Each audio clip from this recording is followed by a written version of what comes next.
Almost 3 years ago, God woke me up to the joy of obedience. In a quiet moment at CBLI, after years of resisting, I told God that I would go anywhere and I'd do anything he asked. I went home knowing that change was on the horizon because I'd meant what I said. A few months later, I loaded my car and set out for St. Louis. I arrived full of excitement. I was finally about to live my dream, living and working in the city, communal living, transforming a neighborhood. I've been waiting for this since college. Looking back, well, let's just say God has taken every opportunity to humble me.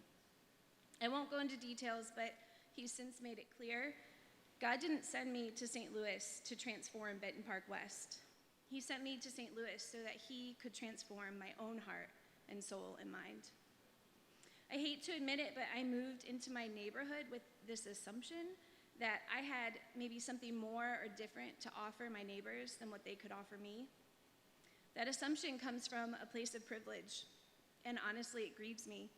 I could stand here all night sharing stories of how my neighbors have supported and loved and challenged me to be better. They've given me more than I could have ever imagined. You see, the Spirit dwells in my neighborhood. The Spirit was there before me. The Spirit will be there after me.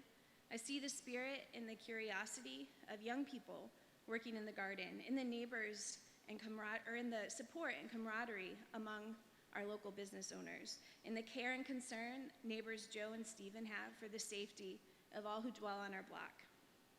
God invites me daily to join his mission, and I do the best I can to accept the invitation. So, authentic engagement, what does that mean for me in my neighborhood?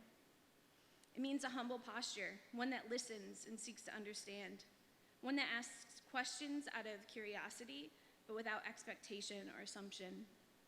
It's honoring the people around me by listening to their stories with an open heart.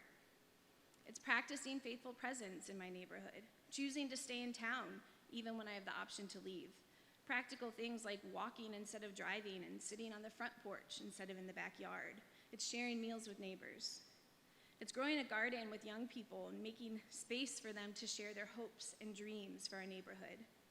It means living a life that's open to interruption, one that gives me the freedom to stop and chat with the downtrodden single mom waiting for the bus that's once again late.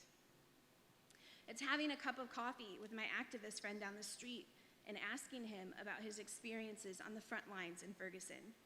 It means hearing the Spirit whisper during that conversation, ask him how you can help each other bring shalom to your city. It's hearing the hurts of a neighborhood that is suffering from the realities of systemic racism, with failing schools and gun violence and broken trust, and advocating as the Spirit leads. It's recognizing that things are not as they should be, and working to discern the mind of Christ so that I may act as he desires. All of these things are important. I want to leave you, however, with this one quote from Frederick Buechner. I come back to this so often in my work, and he says this: "Your life and my life flow into each other as wave flows into wave, and unless there's peace and joy and freedom for you, there can be no real peace or joy or freedom for me. May it be so."